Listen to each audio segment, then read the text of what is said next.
La primera exposición con la presentación del doctor Barreda. Doctor Suárez, adelante. Muchas gracias. Muy buenas tardes, estimados asistentes y también participantes de este Congreso y Curso Internacional de Medicina Interna.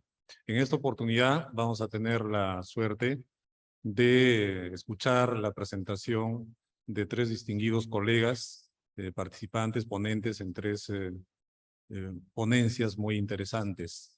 La primera presentación va a estar a cargo del doctor Rafael Barreda Celis, médico internista, egresado de la Universidad Nacional Mayor de San Marcos. Él desarrolla su labor asistencial y académica docente en el Hospital Nacional Alberto Sabogal Sologuren de Salud. Tiene una maestría en Medicina, Convención de Medicina Interna y Gerencia de Servicios de Salud en la ESAN y en la Universidad San Martín de Porres. Él es miembro de la Sociedad Peruana de Medicina Interna. Él ha sido miembro del Consejo Nacional de Salud también. También ha participado activamente en la elaboración de guías de práctica clínica en el Instituto de Tecnología de Salud, IETSI, muy activamente. Hemos tenido muchas guías de las cuales venimos aplicando. Es coautor también en publicaciones científicas en diversas revistas médicas. Y, para qué decirlo, ponente en muchos temas y diversos cursos en congresos y también cursos nacionales. Con ustedes voy a presentarles al doctor Rafael Barreda Celis, un excelente médico internista que labora en el Hospital Nacional Alberto Sabogal Sologuren. Un aplauso para él, por favor.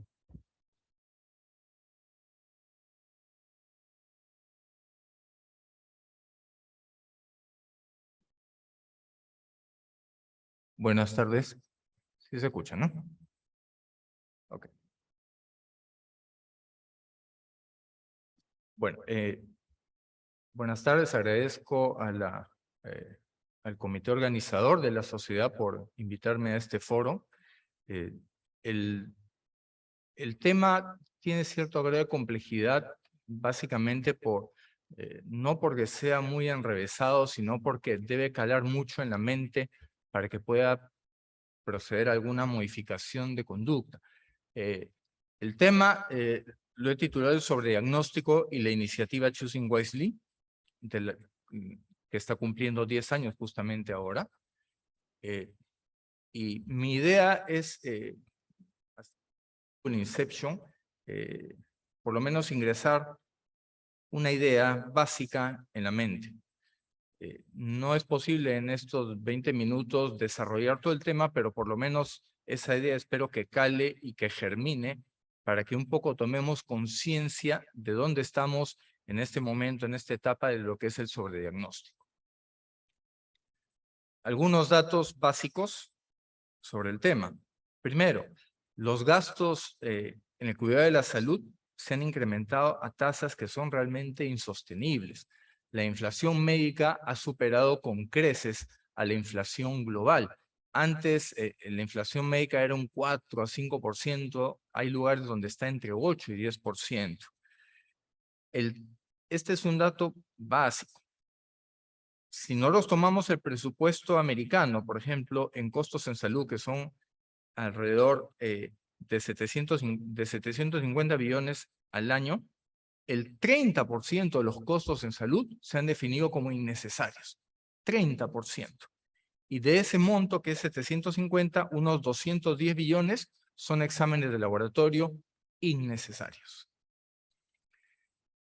Frente a esta realidad, también se han hecho encuestas en diferentes países y se ha identificado que alrededor de 1/3 de los médicos ceden a solicitud o exigencia de los pacientes a indicar pruebas y procedimientos adicionales, aun cuando el médico sabe que no son necesarios. Esos factores los vamos a ver ahora. Y en realidad, así como en todas las cosas, el exceso no siempre es bueno. En salud, el exceso en cuidados tampoco es adecuado. Hay varios estudios de seguridad del paciente, por ejemplo, también en Estados Unidos, donde se ha encontrado que más de 400,000 fallecimientos están asociados con daños realizados por actividades dentro del hospital, con diferentes fines. Este cuadro es del 2016, es una revelación muy famosa que se hizo en su época y que creó mucha controversia, donde quedó establecido que la tercera causa de muerte era hospitalizarse. La gente muere por cáncer, muere por enfermedad coronaria y después viene por la hospitalización, por todos los eventos adversos, los sobrediagnósticos, los sobretratamientos, las infecciones intrahospitalarias, etc. Entonces, hospitalizarse, qué miedo, la gente se muere, solo por eso. Hay dos definiciones que me gustaría que quedaran también plasmadas. Una es justamente el tema, el sobrediagnóstico. ¿A qué se refiere con esto? Es la búsqueda, identificación de condiciones médicas que así si no se hubieran encontrado esas condiciones, no hubiera causado síntomas significativos ni hubiera llevado a daño clínico. Es decir, hubiera pasado desapercibido. Es un diagnóstico que era innecesario realizarlo o seguirlo. Y frente a esto también está el concepto de cuidado de bajo valor o low value care. Servicios que aportan poco o nulo beneficio al paciente, tienen el potencial de causar daño, incurren en un costo innecesario para la persona y desperdicia recursos que ya de por sí están limitados en el sistema de salud. O sea, hacerle 10 hemogramas a una persona es quitarle 8 hemogramas a otra persona que sí lo necesitaba. Hospitalizar a una persona de forma innecesaria es quitar esa cama a una persona que sí lo necesitaba. Estos son los gastos repartidos, este es de una revisión mexicana, que impactan en la inflación médica. Como verán, acá hay una repartición entre lo que es más costoso siempre, medicinas y material quirúrgico, que es justamente a donde va la nueva tecnología en salud, pero también hay un 16% de costos en todo lo que es pruebas de laboratorio, que es lo que está relacionado firmemente al sobrediagnóstico. Entonces, hay muchas pruebas que, como dije al inicio, no son adecuadas. El médico lo sabe en muchas ocasiones. Sin embargo, lo sigue indicando. ¿Por qué? ¿Por qué hacemos eso? Entonces, hay varios motivos propios del colega. Enraizamiento de enseñanzas de pregrado. A mí me lo dijo el maestro que hace 20 años ejerce y como él lo hace, yo también lo hago. No importa que la tecnología ha cambiado, que las definiciones hayan cambiado. Él lo hacía, me lo enseñó en semiología y medicina interna, entonces yo sigo haciendo. Hay una falta de entrenamiento también en evaluación de evidencia médica. ¿Cuántos colegas actualmente agarran un artículo o un ensayo clínico y lo analizan con una evaluación crítica para revisar la parte bioestadística, material y métodos, etcétera? La mayoría, y eso es una realidad, así golpeé, la mayoría lee el abstract y las conclusiones. Ni siquiera se ponen a ver, oye, este estudio tiene un sponsor X, un sponsor Y, y qué casualidad ese sponsor es el que está en relación al medicamento que se está definiendo como eficaz en este ensayo clínico. Entonces, no hay una valoración adecuada por parte nuestra de la evidencia que nos presentan. Hay mucha resistencia al cambio también, ¿no? Mientras mayor sea el médico, menos maleable. A un médico que ya tiene 30 años va a venir uno que acaba de salir y le dice, doctor, esto no es así, es así. El médico inmediatamente dice, ¿cómo vas a decirme eso? Yo tengo 30 años, he manejado 10,000 pacientes y esas cosas no van a cambiar porque son así. Y finalmente, la baja adherencia a la guía de práctica clínica. La mayoría de las guías se hacen, se elaboran, se presentan y van al cajón. ¿Cuántos médicos utilizan la guía de forma práctica o dinámica, por ejemplo, durante la visita médica o durante la consulta? Alguien se pone a hacer revisión de la bibliografía, en ese momento nadie lo hace. Nadie lo hace, es solamente el recuerdo y a veces no nos percatamos que ese recuerdo ya pasó a la historia. También hay motivaciones económicas y hay incentivos, y eso tampoco lo podemos negar. Hay diversos incentivos que tal vez podemos tocar un poco después, que promueven que el médico elija una prueba diagnóstica X por encima de la Y, a pesar de que ambas llevan a la misma conclusión y la Y costaba menos. ¿Por qué entonces elige la X? Hay diferentes motivaciones. También existe lo que se llama la medicina defensiva. Yo prescribo esto, yo pido esta prueba, porque si no le pido nada, el paciente va a creer que soy un mal médico. y se va a ir a otro y lo voy a perder. Y el otro médico no le va a pedir una prueba, le va a pedir 3 y va a decir, oye, este es un buen médico porque me envió 3 pruebas en vez de pedirme una. O le voy a pedir porque si no lo pido, después se queja y me viene un memorándum por quejarme por no haberle pedido pruebas. O le pedí 2 pruebas y como no le pedí la tercera y el paciente le va mal, después me va a denunciar. Entonces mejor le pido las 3 pruebas para evitar problemas. Todo eso constituye la medicina defensiva. Y también ahora hay un nuevo factor que son las expectativas del paciente y su familia, porque ellos ya vienen leyendo. Agarran Google, agarran Wikipedia, se ponen a leer y si leen algo y no encaja con lo que el médico indica, ya piensan, oh, ese médico no sabe, yo lo leo en Wikipedia, está mal, lo voy a publicar en Facebook. Este médico es malo porque no dijo lo que decía Wikipedia, etc. Entonces, el médico ya tiene una caída en su riesgo reputacional por redes sociales. Ese factor es nuevo, pero también está influyendo actualmente en las decisiones. Entonces, frente a todo esto, el año 2012, más específicamente en el 4 de abril, el American Board of Internal Medicine lanzó la iniciativa Choosing Wisely. ¿Qué es la iniciativa Choosing Wisely? Esto sí lo voy a leer textual.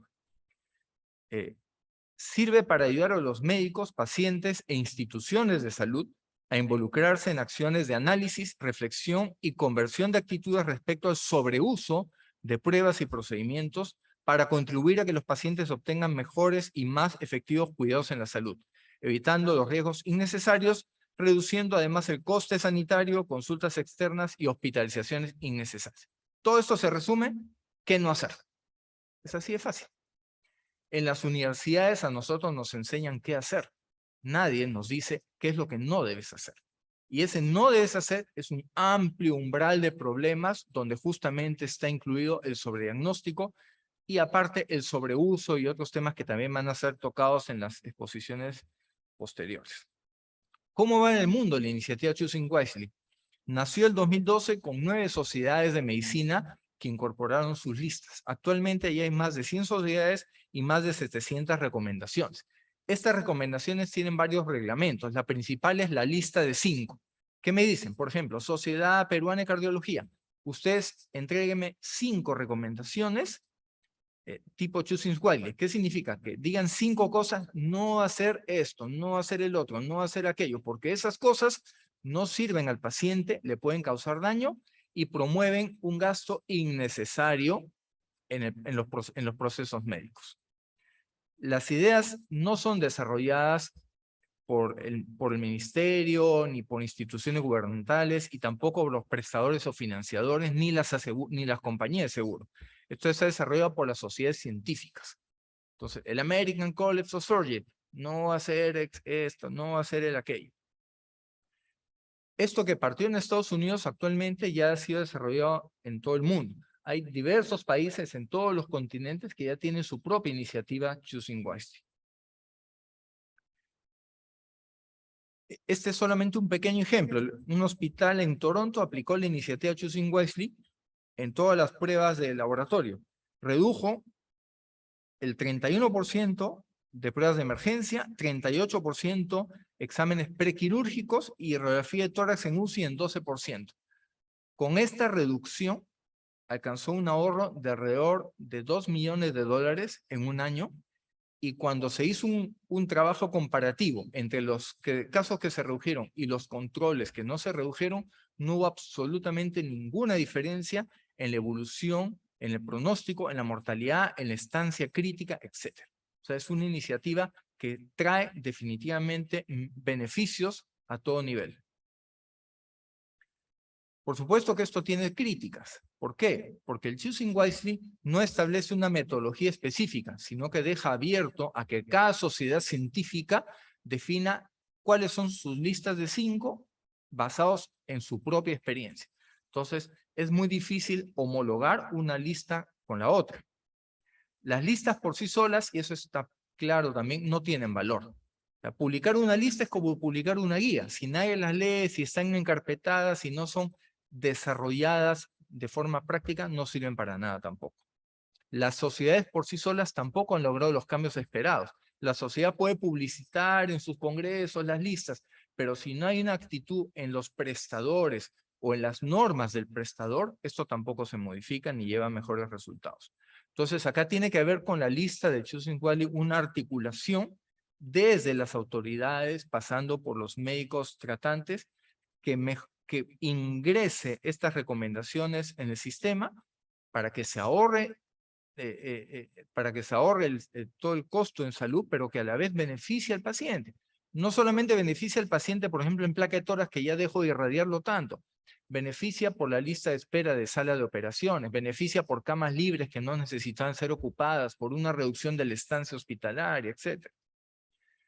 Entonces, hay diferentes estrategias y cada país, incluso cada hospital, por su propia idiosincrasia, tiene que aplicar diferentes medidas para implementar el Choosing Wisely. No es lo mismo un lugar que otro. Líderes en medicina, conversaciones entre médicos, mejorar la relación médico-paciente, porque acá el paciente tiene mucho que ver también. Hay un Choosing Wisely para el paciente. El paciente debe preguntarse, ¿esto que me va a hacer me sirve? ¿Cuánto cuesta? Si no me lo hago, ¿qué pasa? Y si no hago nada, ¿qué pasa? Hay otras pruebas que son igual de eficientes, pero más económicas. El paciente también debe estar informado sobre esto. Y esta iniciativa, para nuestro caso, debería ser articulada a nivel institucional, porque esto implica un cambio en las normas, un cambio en las instituciones y sobre todo un cambio cultural. Tiene que haber un cambio en la cultura del médico. El médico tiene que percatarse de todo lo que está haciendo de más con el paciente en cualquiera de los actos. Esta es una propuesta que es personal de cómo, por ejemplo, podría ser una iniciativa Choosing Wisely a nivel nacional. Solamente voy a mencionar algunas de ellas que utilizamos en la práctica diaria y que no tiene mayor eficacia, y está demostrado que no tiene eficacia y sin embargo lo seguimos usando. Por ejemplo, albúmina endovenosa en pacientes edematosos. ¿De qué sirve? Ah, que baje el edema. ¿Y de qué me sirve que baje el edema si todos los endpoints siguen exactamente igual? Estudios de imágenes de lumbalgia aguda. No se piden radiografías de columna y menos tomografías a lumbalgia aguda. Realizar pruebas de chequeo con prueba de esfuerzo cardíaco en pacientes asintomáticos. Placa de tórax como examen preoperatorio. Acá, lamentablemente, estamos abusando de los riesgos cardiológicos. Ahora un paciente se opera, riesgo quirúrgico. Tiene 20 años, riesgo quirúrgico. Asintomático, sin factores de riesgo. ¿Por qué le hacemos riesgo cardiológico? Riesgo neumológico. Paciente que no tiene ningún antecedente respiratorio, riesgo neumológico. Ahora piden riesgo endocrinológico. Un poco más va a haber riesgo dermatológico también. Y es absolutamente innecesario. En muchos países, por ejemplo, está todo joven, menos de 35 años, sin antecedentes cardiovasculares, entra a sala de operaciones sin ninguna evaluación de riesgo. Y a la larga se demostró que es completamente innecesario hacer este tipo de RQs para cirugía. Usar inhibidor de bomba de protones. Cada paciente que entre a hospitalizarse, no importa si entró por una infección urinaria, diabetes descompensada, etcétera, inhibidor de bomba de protones. Y se va de alta con inhibidor de bomba de protones. Y está 1 mes, 2 meses, 6 meses con inhibidor de bomba de protones y ya se acostumbró. ¿El paciente gana con eso? No, se perjudica. Ya sabemos los efectos colaterales que pueden traer los inhibidores de bomba de protones. ¿El médico gana? Tampoco. ¿Quién gana entonces? ¿Quién gana entonces?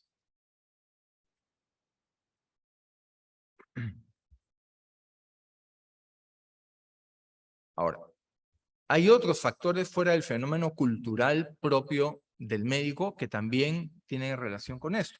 Uno de ellos es el sobrediagnóstico por ampliación de enfermedades. Hay 3 categorías y esto tiene que tenerse de forma muy práctica. La diabetes era así, ahora es asá en prevalencia. La hipertensión es así, ahora es asá en prevalencia. ¿Por qué? Porque ahora nos hemos creado las preenfermedades.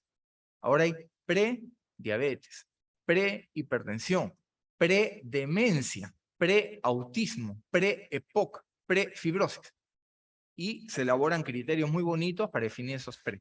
¿Cuántas de esas preenfermedades realmente han demostrado que tienen un impacto si empiezo a tratar precozmente? ¿Cuántas de esas lo han demostrado? Otra, reducir los límites diagnósticos. Cuando yo era alumno, la glucosa en diabetes tenía que ser mayor de 140. Después bajó a 125, 110. Ahora ya está en 100. Prediabetes. Glucosa 100, ya. Hay que empezar a tratar. Realmente se ha demostrado que esa expansión de criterios diagnósticos tenga un gran efecto en la persona. Por supuesto, esto puede crear, como dice eso, la prediabetes, han demostrado realmente. Y tecnología para diagnóstico precoz. Ahora cada vez se hacen mejores aparatos para hacer un diagnóstico precoz. Antes tenía que haber 4 células, ahora con el aparato encuentro una célula, ya. Por tanto, empiezo el tratamiento. Tenemos que darnos cuenta que a menores niveles de inicio de terapia, la población a tratar se expande. Mientras más población tenga, más pruebas de laboratorio, pero también más consumo de medicamentos. Empiezo más estatinas, más precozmente antiagregantes, más precozmente, por ejemplo, los inhibidores de bomba de protones. ¿A quién beneficia eso? Y cuando se ve la valoración de las diferentes escalas diagnósticas que hay ahora, se encuentra que en ninguno de esos casos se evaluó si podía llevar a daños potenciales por expandir definiciones. En un caso que vamos a ver de próstata nos va a aclarar este tema. Acá hay diferentes vías por las cuales las definiciones se han expandido. Entonces vemos hipertensión, predemencia, nivel de colesterol cada vez baja más para empezar a tratarlo. ¿Por qué? Porque dicen, no, que ya que se detecta precozmente la hipercolesterolemia, empezando el tratamiento va a ir la progresión cardiovascular, etc. ¿no? Enfermedades como artritis reumatoide, también, ahora artritis precoz. Yo no estoy diciendo que pongamos todo en un mismo saco y decir que todos los pre son malos. Lo que tenemos que hacer es revisar críticamente la evidencia que demuestra que el diagnóstico más precoz realmente lleva a un impacto mayor en las variables clínicas de los pacientes. Acá les pongo unos ejemplos de supuestos sobre diagnóstico. Se modificó la definición de autismo y se redujo el nivel de edad a partir del cual se diagnosticaba, la prevalencia de autismo aumentó de un año a otro en 76%. Con la prehipertensión, nosotros estábamos con los valores de 140 y salió un ensayo clínico, que fue el ensayo SPRINT, el cual hizo la comparación entre 140 y 120 milímetros para ver si había diferencia en mortalidad. Y como encontraron que con más de 140, que menos de 140 había un poco más de mortalidad que con 120, a partir de ese estudio, la American Heart Association dijo, ok, prehipertensión a partir de 120. Otras organizaciones no lo siguieron. La American Family Physician Doctors dijo, no, nosotros nos vamos a mantener con el valor de 140. Y con ese cambio que hizo con el sprint trial, la prevalencia aumentó de 32 a 46% de hipertensos. Esa diferencia implica medicamentos. ¿Sí? Y cuando uno investiga, ¿encontró qué? Que el chairman, el presidente, el director del ensayo SPRINT fue el chairman del comité evaluador de la AJA que ingresó el medicamento antihipertensivo que se estaba valorando en esos momentos. Un claro conflicto de interés, pero eso no se analizó. Prediabetes. Se redujo el valor de glicemia de 110 a 100, y en China, por ejemplo, redujeron la hemoglobinas glicosílica de 6 a 5.7. Con eso, en China, aumentó los casos para tratamiento farmacológico del 26 al 50%. Eso implicó 500 millones de personas más en China para empezar a dar tratamiento precoz. Solamente con esa modificación de 110 a 100 de glicemia. Y está demostrado, y así también está referido, nada de esto es idea mía, la mitad de los pacientes con prediabetes nunca llegarán a diabetes, con o sin medidas o fármacos. El 50%. Nuevamente, ¿quién se beneficia? El sobrediagnóstico en cáncer de próstata, por ejemplo. El sobrediagnóstico de cáncer de próstata se empezó a hacer PSA elevado y con eso tomar la definición de empezar a tratar. Al final son malas complicaciones. El paciente empieza a hacer hematuria, priapismo, infecciones con tanta próstata que crece y la mortalidad no varió. igual fue en cáncer de tiroides. Corea pusieron 10 años de screening de ecografía de tiroides a todos los coreanos y encontraron una elevación 15 veces más de cáncer de tiroides en pacientes. La mortalidad con este diagnóstico precoz no varió ni un punto porcentual sobre diagnosticados innecesariamente. La industria está muy metida en todo esto. Hay una evidencia acumulada de que hay incentivos tanto de las farmacéuticas, de los reactores de práctica, los definidores de criterios de enfermedad y en los advisory committees que aprueban en la FDA y la EMA los medicamentos. El 75% de los miembros de los paneles que aprueban medicamentos están ligados a la industria. 2 revisiones sistemáticas encontraron que entre el 56 y el 87% de autores de guía práctica tienen conflicto de interés muy claro. No significa, por favor, tampoco, de que todos los médicos que están ligados a la industria están ahí influyendo de forma inadecuada. Pero uno tiene que revisar la valoración crítica de la evidencia para realmente darse cuenta. ¿Hay paneles que pueden tener médicos que no tengan conflicto con la industria o relación con la industria? Sí.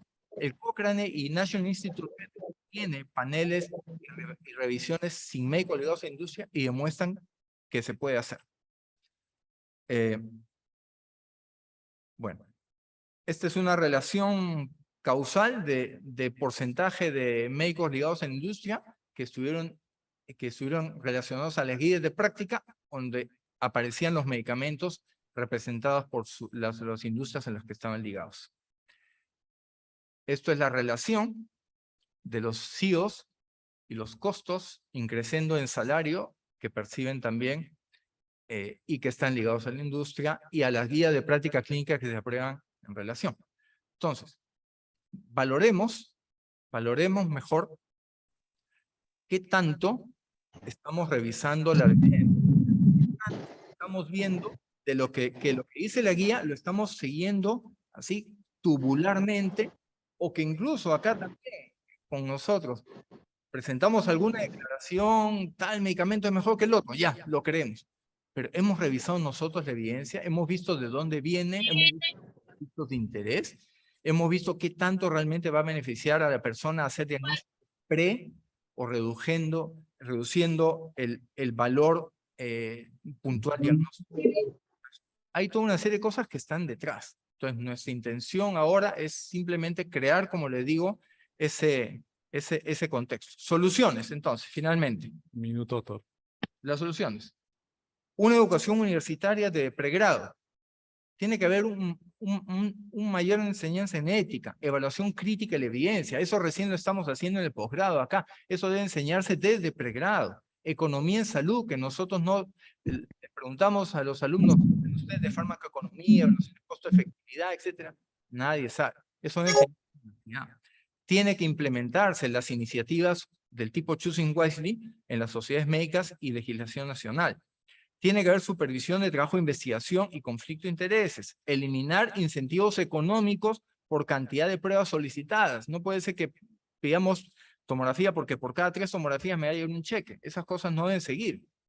Tiene que haber monitoreo de tendencias para corrección y tiene que haber leyes que obliguen al cumplimiento del principio de farmacoeconomía. Si no, nuestro sistema de salud, igual que está pasando afuera, va a colapsar porque todas las nuevas moléculas son de muy alto costo y va a llevar al colapso económico.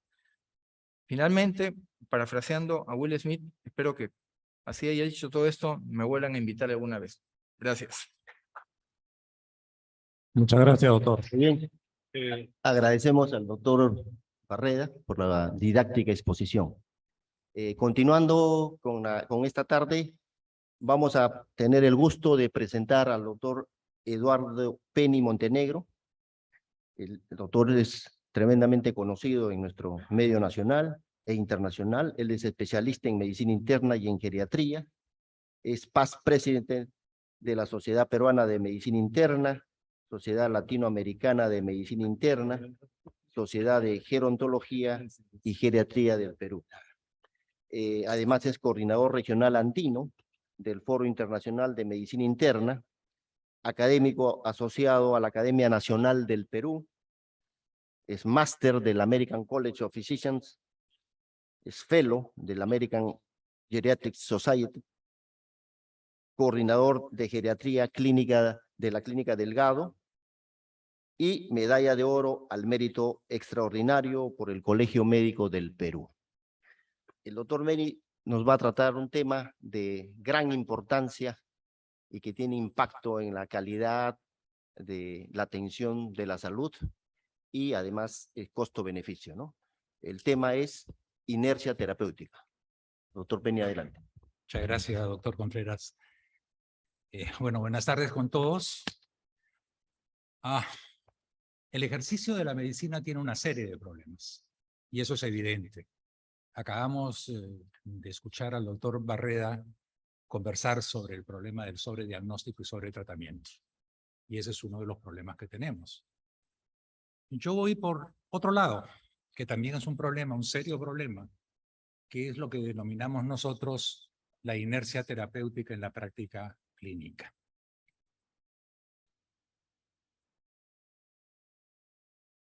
Siempre que uno tiene un título en medicina, me refiero a un nombre de algo, uno debe ir al sentido etimológico de la palabra. A mí me gusta eso porque eso enseña mucho.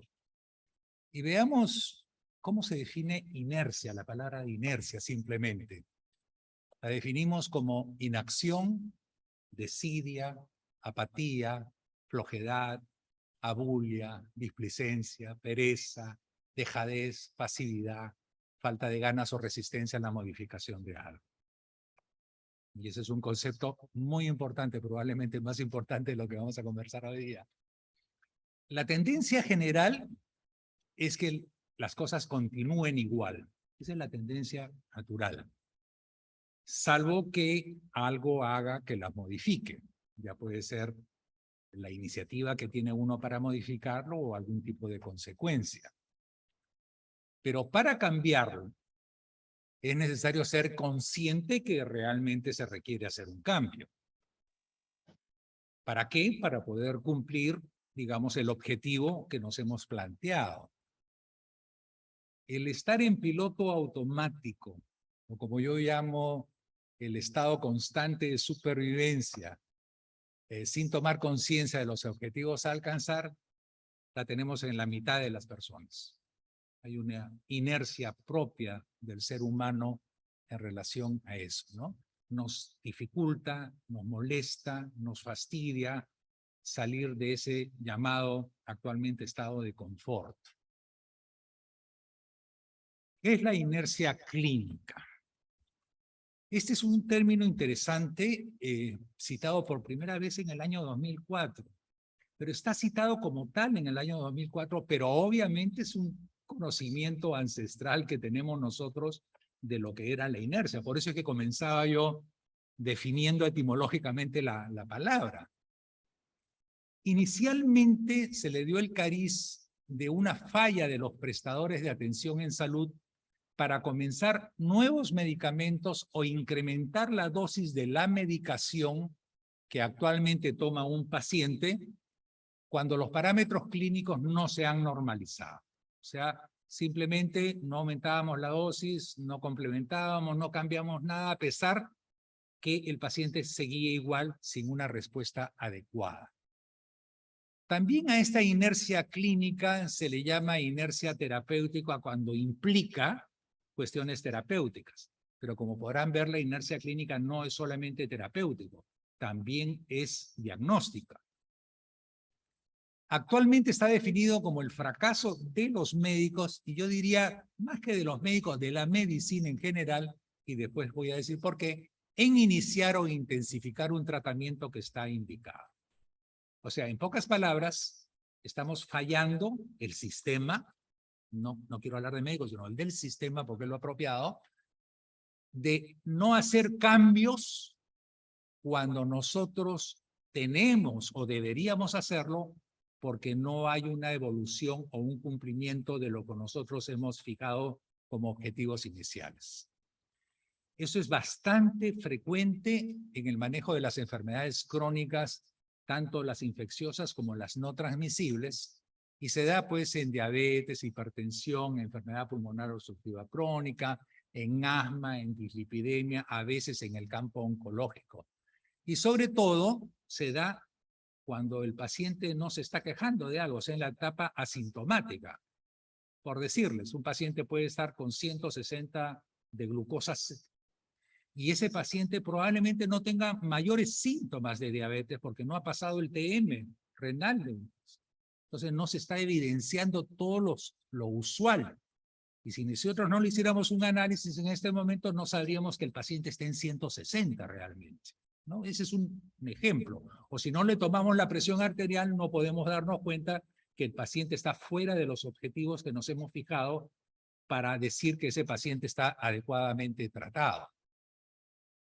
Y también forma parte de la inercia clínica cuando nosotros no consideramos los factores de riesgo o comorbilidades que van acompañando a la enfermedad de fondo. Y esto, lo más llamativo, ha sido pues la mentalidad del control simplemente de la glucosa en diabéticos y no de todo lo que va alrededor de ellos como los factores de morbilidad y de riesgo en general. Esa es la mentalidad glucocéntrica, que como ustedes saben es algo que se está tratando de dejar de lado. ¿Cuáles son los factores comprometidos en el desarrollo de este problema? Médicos, 50%, paciente, 30%, sistema de salud, 20%. Entonces, por eso es que yo les digo, no es una falla del médico, es una falla del sistema de atención de salud, donde implica a los médicos, implica al paciente, porque el paciente es parte de la salud, y al sistema de salud. Y es bastante frecuente que no sea el único, uno de estos no sea el único factor comprometido, sino que haya combinación. Y el problema que tenemos es que usualmente nadie asume su responsabilidad. No la asumimos los médicos, no la asume el paciente, no la asume el sistema de salud, ya sea el nacional, el privado, los seguros, etcétera, etcétera. Todo el mundo saca cuerpo de este problema. Y esto es un problema real. Al final, todos pierden, pero el que más pierde siempre es el paciente, porque termina pues con problemas de complicaciones de su calidad de vida y hasta de muerte. Analicemos algunos de los factores comprometidos con los médicos. O sea, ¿por qué entramos en una inercia? Tenemos unas fallas para iniciar el tratamiento. El paciente está diagnosticado, pero no iniciamos el tratamiento. Y no lo iniciamos prontamente. Y ese es uno de los problemas que en los últimos años ha ido quedando clarificado con relación a la memoria metabólica en pacientes diabéticos. Ustedes saben que cuanto más tiempo el paciente diabético está con cifras altas de glucosa, es más difícil que uno pueda llegar a los objetivos planteados posteriormente, haga lo que haga. Y eso conlleva a una serie de complicaciones y comorbilidades en el paciente. Las fallas también para valorar y fijar las metas del tratamiento. Yo tengo que ponerme las metas del tratamiento y tengo que ponerme de acuerdo con el paciente. Usted es hipertenso y sabe que su hipertensión arterial significa esto. Si no la trata, usted va a tener estos problemas. Y si no la trata adecuadamente porque deja de hacer las acciones que debería hacer, como es, supongamos, bajar de peso, comer menos sal, hacer actividad física y tomar la medicación. Su enfermedad crónica no transmisible no es curable, pero sí controlable. Y eso tiene que decírselo uno al paciente. Entonces, ponerse de acuerdo y decirle, ok, ¿sabe qué? Nuestro objetivo de tratamiento es lograr que usted tenga menos de 140/90 o que su glicemia en ayunas no pase de 110 o de 120 o que su hemoglobina glicosilada esté en menos de 7%, de acuerdo a las características del paciente y en conversación con el paciente. Se hace un contrato con él desde ese punto de vista. Pero uno tiene que tener muy claro, y el paciente tiene que tenerlo muy claro, y el sistema de salud tiene que tenerlo muy claro. Subestimar las necesidades del paciente también es un problema. No estimamos muy bien adecuadamente y caemos nosotros en el problema de la inercia. La falla en detectar comorbilidades, la mala relación que uno pueda tener con el paciente genera esto. si no hay un buen rapport, o sea, una buena relación entre el médico y paciente, aunque le parezca mentira, el paciente mismo, digamos, va en contra de su propio tratamiento a pesar de que eso le puede salvar la vida. Y muchas veces el médico, al no sentirse bien con el paciente, deja de hacer cosas que debería hacerlo. Miren de lo que estamos hablando. Pero eso es humano, lamentablemente. Debería ser perfectamente controlado, pero es humano. Y eso es lo que pasa en el día a día. Atención insuficiente del tiempo con el paciente. No tenemos tiempo para explicarle, no tenemos tiempo para decirles cuáles son las metas, no tenemos tiempo para examinarlo adecuadamente, aunque siempre yo les recuerdo que la evaluación médica de un paciente no queda en la primera consulta. Uno puede ir complementándolo en las siguientes y siempre hay un minuto para decirle cuál es el problema al paciente. No subestimen eso. Insuficiente énfasis en el logro de las metas compartidas. Qué bien estamos logrando. Usted está en 7.5 de hemoglobina, pero no se olvide que debemos llegar a 7. Y que cuando lleguemos a 7 vamos a quedarnos contentos, tranquilos, etcétera, etcétera, pero tiene que mantener su tratamiento para lograr adecuadamente estas cifras. Y eso es uno de los problemas que tenemos nosotros con la falta de control con enfermedades como la hipertensión y la diabetes. Usted está magníficamente bien, su presión ya se le normalizó, entonces el paciente agarra y dice, ya puedo dejar mi medicamento. Entonces hay que explicarle que no puede dejar el medicamento, que el medicamento está logrando el objetivo que nos habíamos planteado y que cuando suspende el medicamento vamos a tener problemas. Y lo que es peor, que probablemente todos hemos visto en la práctica diaria, es que el médico le dice, ya logramos la cifra, ya está usted bien, ya está curado, suspende el tratamiento antihipertensivo. A veces usando drogas que al retirarlas produce un rebote mucho más grande y ahí vienen los infartos, los accidentes cerebrovasculares, etcétera, etcétera. Entonces hay que hacer énfasis en esto y hay que prestar siempre una atención reactiva más que proactiva. Nosotros somos los que estamos manejando la pelota en ese sentido. Nosotros sabemos lo que va a pasar con ese paciente en un futuro cuando nacemos. Entonces tenemos que ser mucho más proactivos que reactivos. Hay factores por parte del paciente que es también importante. Ellos tienen miedo a la aparición de eventos adversos porque se les está subiendo la dosis de la medicación o se está complementando con este fármaco. Entonces tenemos que explicarle por qué lo estamos haciendo. También el problema de la polifarmacia, que no solamente incluye problemas de interacciones y mayores posibilidades, sino también mayores costos.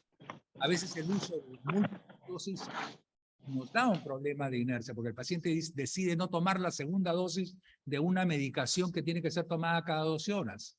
Y por eso es que es preferible a veces utilizar un fármaco que cubra las 24 horas. La otra es, se olvidan, pues todos tenemos derecho a olvidarnos. Entonces hay que tener un esquema por el cual el paciente no se olvide. Probablemente los esquemas relacionados a los alimentos sean los más adecuados, pero no hay mucha gente que no come. Por lo tanto, no toma la dosis de la noche, que puede ser vital. Entonces uno le dijo, tome usted en la cena. Sí, doctor. ¿La ha tomado? No. ¿Por qué? Porque yo no ceno, doctor. ¿Cómo que no cena? No, toma un lonche de comida y el lonche de comida no lo considera cena y deja de tomar una dosis. Esas son realidades que aprendemos nosotros en el día a día. También está el problema de costo, que es un problema sumamente importante. Aumentar una dosis o aumentar la dosificación o aumentar un medicamento, pues lleva a mayores costos. La negación o rechazo a la enfermedad lleva a la gravedad, ¿no? Un problema común en el paciente, rechazo. No, yo no sufro de eso. No, yo no. Doctor, va a decirme que la presión está elevada, pero yo no siento dolor de cabeza. Por lo tanto, ¿para qué voy a tomar el medicamento? Usted se ha equivocado. O lo peor del caso es que no le dice al médico que no está tomando la otra dosis. Y nosotros estamos asumiendo que sí la está tomando. Baja percepción de los peligros de la enfermedad, por eso es importante conversar con el paciente desde un inicio. La ausencia de síntomas también hace que sea más difícil que el paciente esté en la adherencia y no pase a un estado de inercia. La desconfianza en el médico, la pobre comunicación. Yo no confío en el médico. Yo he hecho una encuesta online. Son varias cosas. Hoy día, en la mañana sí es acá, en la piel. De gente. Y siento que esta parte, me duele un poquito esta parte. Que ténganlo por seguro que no se lo van a decir a ustedes. Lo otro también es justo acá en las facturas. Simplemente lo va a decir en una encuesta, que es anónima. Pero eso existe. Siento un dolor real, esto es una Bien, evidencia. rato en rato, claro. Y esto muchas veces se produce porque hay una pobre Aparte de la foto, bien. y el paciente. Bajos niveles Pero estoy educativos, que- además, decirlo, que muchas veces nos causan los problemas porque no entienden el problema. El estilo de vida y creencias del paciente, ¿Qué enfermedades tienes o has tenido? digamos, todo lo que uno haga. ¿Tu peso normal, sin variación? Ha variado, yo recuerdo que antes unos 50, 60 kilos, Pero unos también hay 4 problemas de meses. inercia relacionados con el problema de salud, falta de cobertura ¿Por con qué no falta peso? Probablemente no estoy comiendo, no estoy comiendo últimamente. petitorios insuficientes. No con peso, porque porque priorizan, no. por el trabajo. Pues no es por un tema de que no puedes comer. No, no, no fue un tema de que no puedo comer. Eso lo vemos todo lo que hacemos a algún nivel de No, prestación. no, no, porque no, almuerzo a las 5, 6. En otros casos, la necesidad de autorizaciones por determinados ¿Estoy todos los días? antibióticos. No, Entonces, para no pedir la autorización de comer, no se lo No doy. tiene dolor acá. El paciente se está Hoy hundiendo. ni empezó. Hoy día empezó. Y lo- Y esto me ha salido el día de... Ayer comenzó con una pequeña información, pero yo pensé que era un gatito. Y hoy se puso bien feo. Tratamientos de bajo costo versus efectividad. Cuando pasas salida te molesta. Nosotros no tenemos por qué recetar Al medicamentos. pasar salida te molesta. Igual No. les digo que lo O menos. solamente cuando te tocas. Sí, o estiro un poco el... Pero si hay medicamentos que tienen más efectividad, pues tenemos que tratar de utilizarlo en la medida que se pueda. Lo que nunca debe haber es inmovilidad. Yo no te manejo tu diabetes porque no tengo acceso a un agonista GLP. No, eso nunca, jamás. Siempre hay algo en medicina que podamos hacer por el bienestar del paciente. Traslado de sobrecostos al médico tratante, el perverso sistema Dolor terrible que termina pagando es el médico injustamente. Es el médico. También igual cuando te tocas o ya de por sí está Pagando valiendo. más No, este tipo las de... clínicas reteniéndole ¿Cómo que es el dolor? que les corresponde por el trabajo.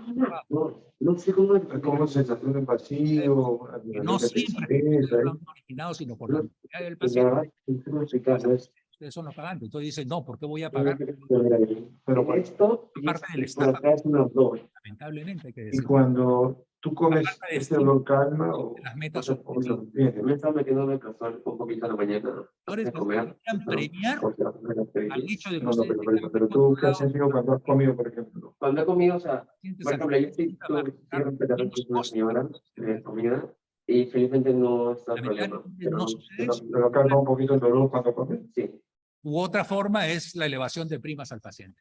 Contigo se ha utilizado más este año, el próximo año te doblo la prima. Entonces, el paciente, el médico se asusta, el paciente se asusta, doctor, no me cambie nada, no me haga nada, porque sí lo podría es escribir. más injusto, por supuesto. Y un poquito más abajo. Eso es un poco la O sea, hasta claro, casi ya, todo, Claro. médico de no, es de lo que vamos a hablar y de los sistemas de salud. Y ese sí es algo. sí, es uno como un error. Que es interesante. Colombia. Y lo he puesto Colombia porque estamos muy cerca, tenemos los mismos problemas. Falla en ajustar la dosis o agregar medicación. En diabetes mellitus, 60%. De su estudio de ellos. Ojo. En control de hipertensión arterial, 41.8 de los hipertensos conocidos, no de los hipertensos universalmente que tienen en su país, que usualmente la mitad solamente son diagnosticados. En dislipidemia, 57%. Esas son las Y ese cifras. dolor también es constante. Sí, El estudio es europeo una de teoría que he sido acá rato. miren, es Las interesante. posiciones como están. La del 2016 y la del 2019. En la del 2016 encontraron ellos 54%. Pero como las guías ajustaron más, ya solamente pudieron ser controlados 33%.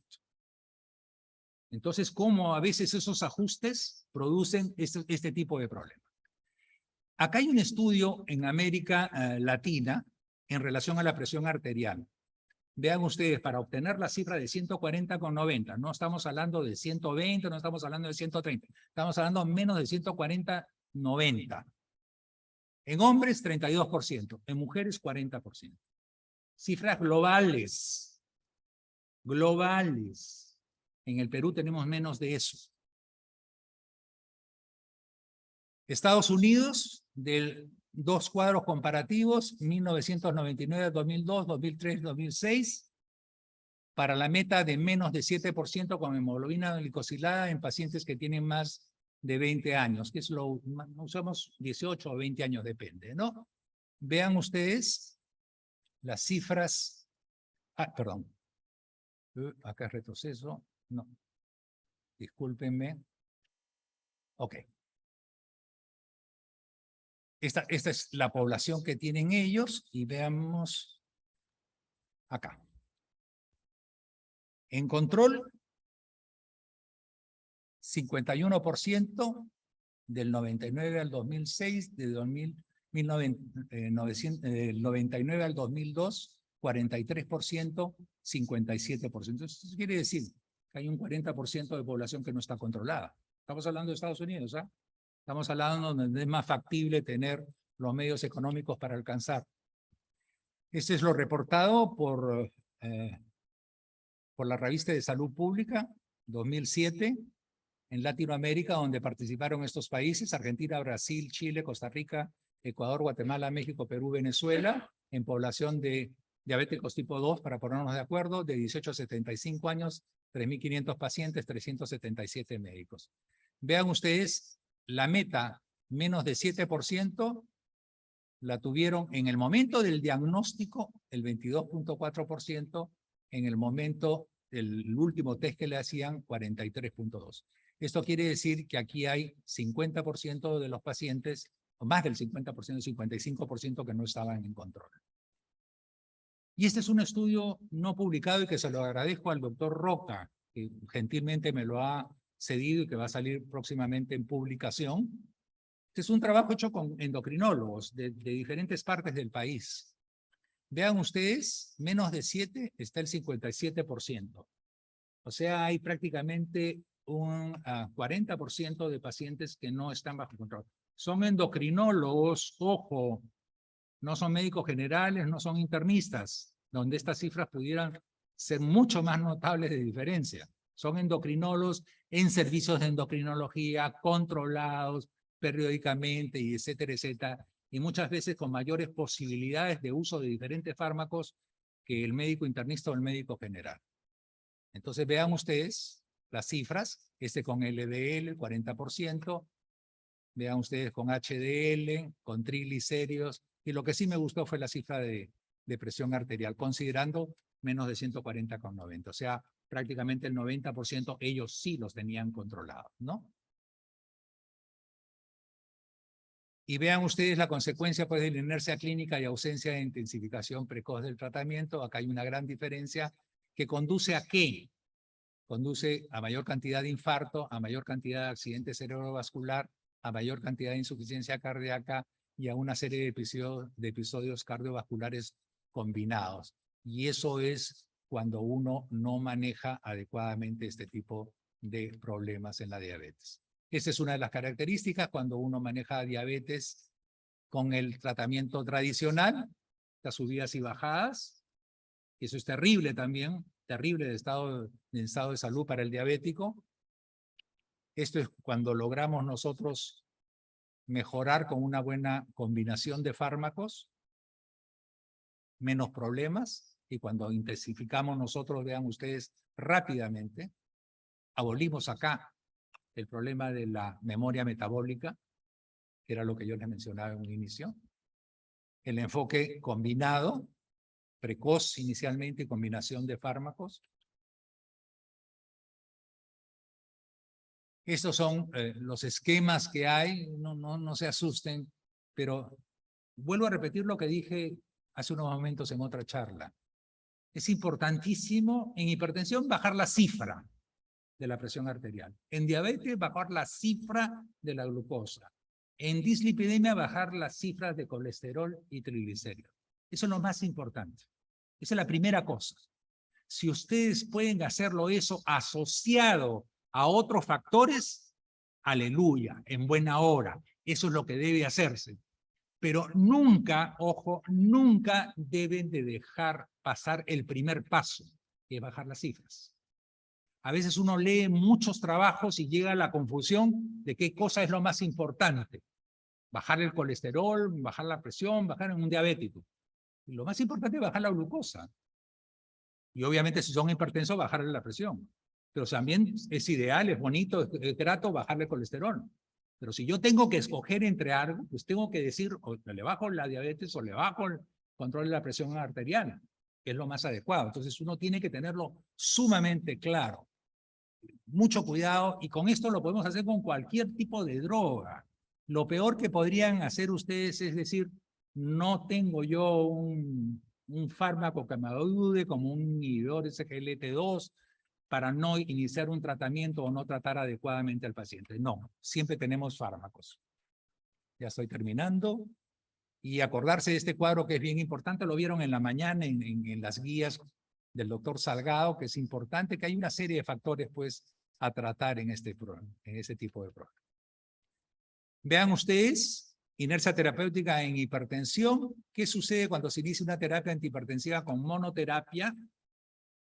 22% a los 6 meses igual, 27% al año, 32% a los 2 años, 36% a los 3 años. Casi ningún cambio, inercia total o casi total. Por eso es la terapia combinada, esa es la razón.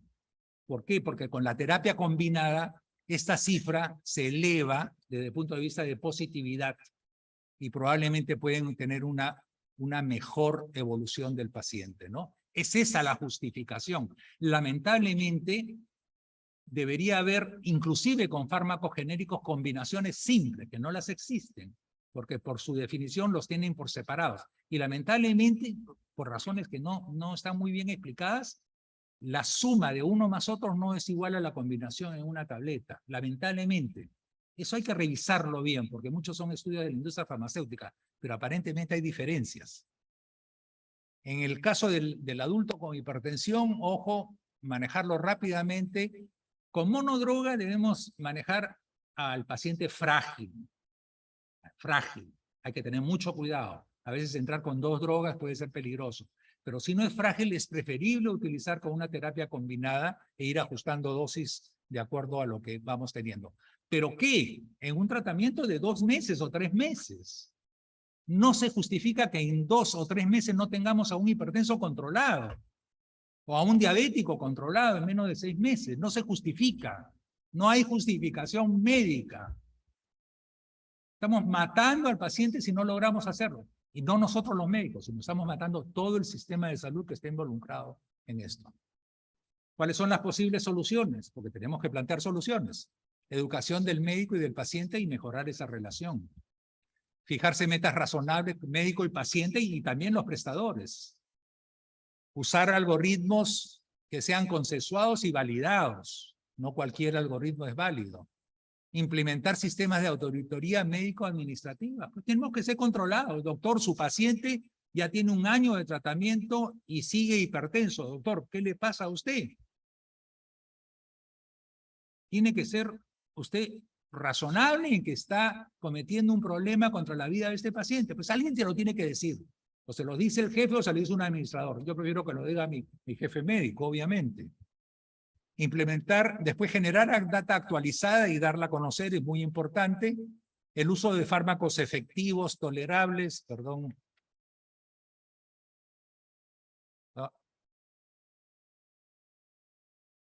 ¿Dónde se pasó? ¿Cuál es esta? En esta acá, estamos en esta.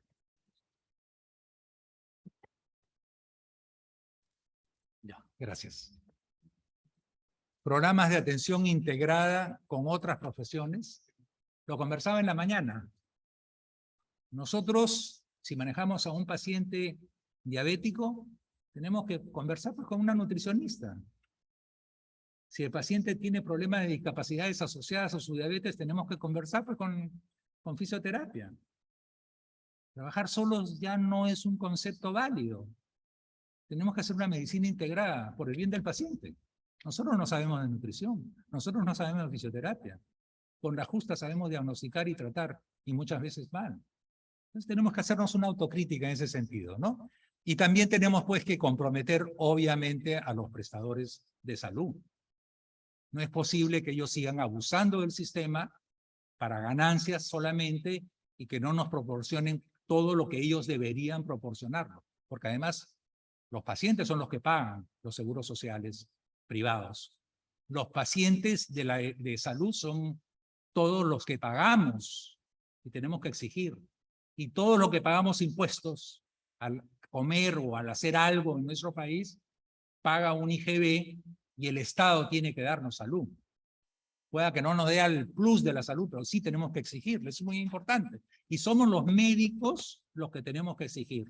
Y tenemos que decirle a los pacientes que ellos deben aunarse, ¿para qué? Para presionar a los prestadores de salud por el bien de la salud en el país.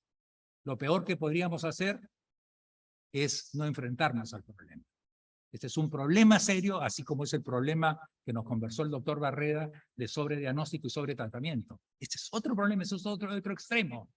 Pero ambas cosas hacen un mal manejo de la salud en nuestro país. Muchas gracias.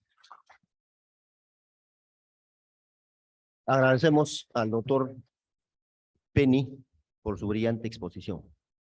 Finalmente, para cerrar este bloque académico, vamos a tener la oportunidad de presentar al doctor Alberto Ruiz Cantero, el jefe del Servicio de Medicina Interna, Hospital de la Serranía, Ronda Málaga, España, ex coordinador y ex consultor del grupo de trabajo, paciente pluripatológico y edad avanzada de la Sociedad Española de Medicina Interna, ex presidente de la Sociedad Andaluza de Medicina Interna y Visiting Research Fellow Center for Global Health Innovation, University Health Network and University of Toronto, Canadá. Doctor Alberto Ruiz, adelante.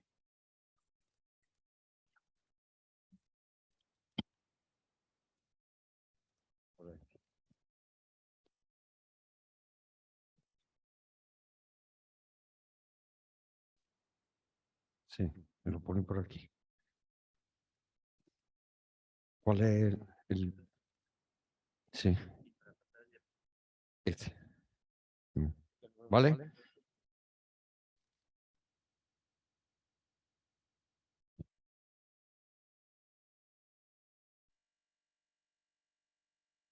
Eso se cae.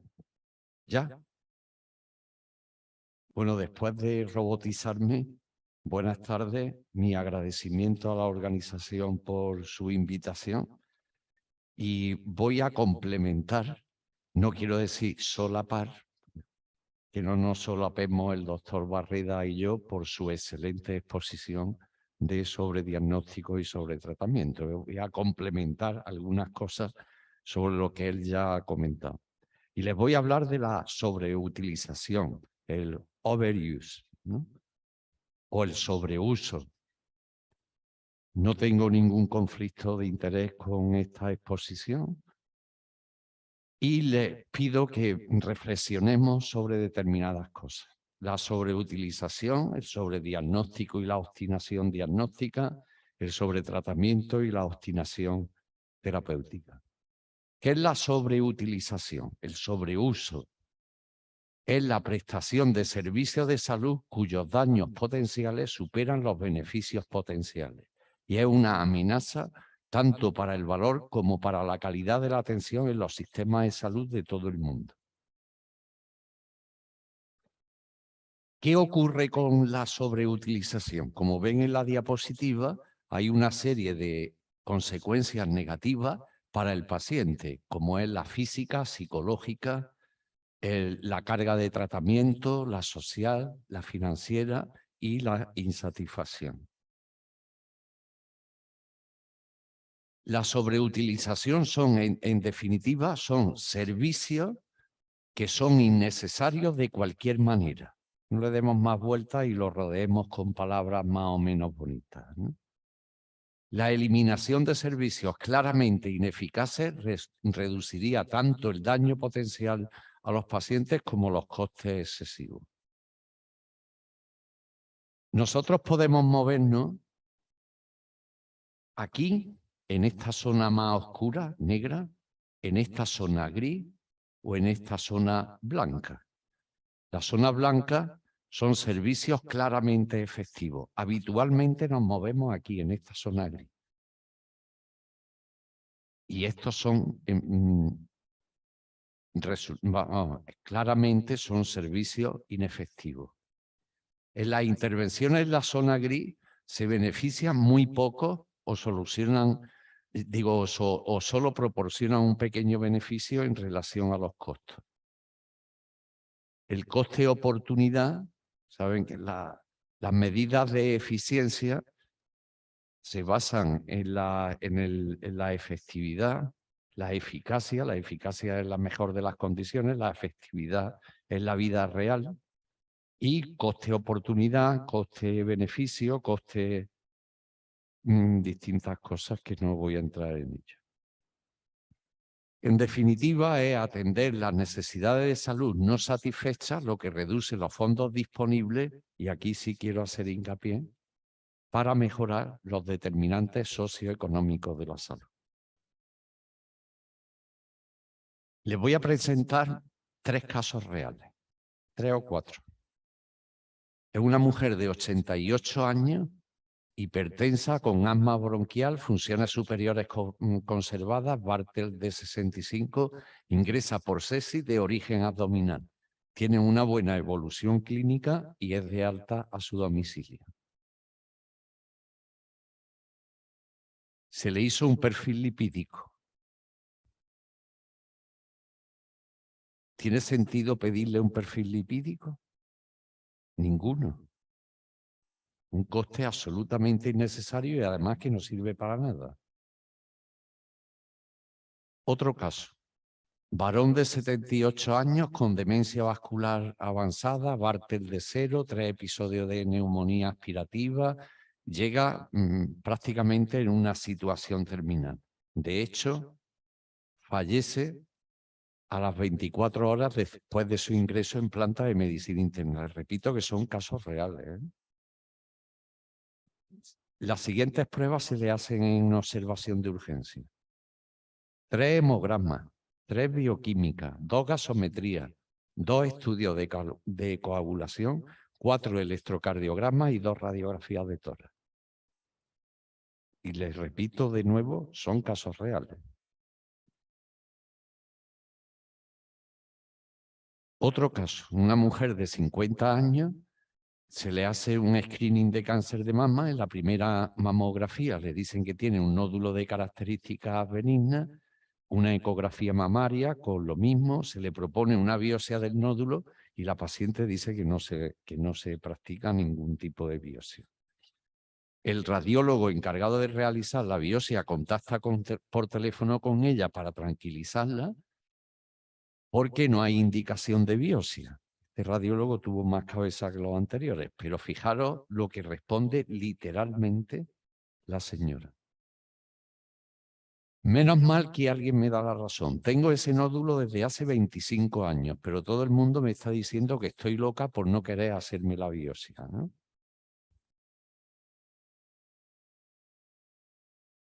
Comentando o redundando sobre lo que el doctor Barreda hablaba de las preenfermedades, en este caso la demencia tipo Alzheimer, ¿no? ¿De qué sirve? Perdón. ¿Cómo vuelvo para atrás? En medio. Se le hace, bueno, pruebas de imagen funcionales, biomarcadores, preenfermedad, que son personas asintomáticas, deterioro cognitivo leve, que realmente alguien sabe qué es el deterioro cognitivo leve. Porque si se hace un test de esfera cognitiva, nos da el resultado ya sea Phaser, test del reloj, Mini-Mental, pero está muy condicionado por la situación, sobre todo psíquica, que pueda tener esa persona. Psíquica me refiero en sentido depresivo o cualquier otra cosa, ¿no? Hay unos criterios que se establecieron hace años, son los criterios de Janssen, de Dinamarca, pero que tampoco tienen utilidad ninguna, ¿no? Realmente, cuando nosotros diagnosticamos una demencia, es cuando en los datos que tenemos es una demencia moderada o una demencia ya avanzada, ¿no? Pero lo de demencia leve, en definitiva, el detectar previamente o que precozmente puede tener alguien una demencia, desde mi perspectiva es absolutamente absurdo, ¿no? No existe tratamiento ninguno que cure la enfermedad. Ahora, como ya conocen, ha salido otro anticuerpo monoclonal. Ahora los anticuerpos monoclonales sirven para todo. Pues ha salido otro anticuerpo monoclonal que por vía indirecta parecía que mejoraba la demencia y tan solo ocurre en un 20% de los casos. En España, los neurólogos ya se han preparado para ello. Entonces van a aplicar el fármaco, van a hacerle a cada persona una resonancia, fijaros, resonancia cada 3 meses.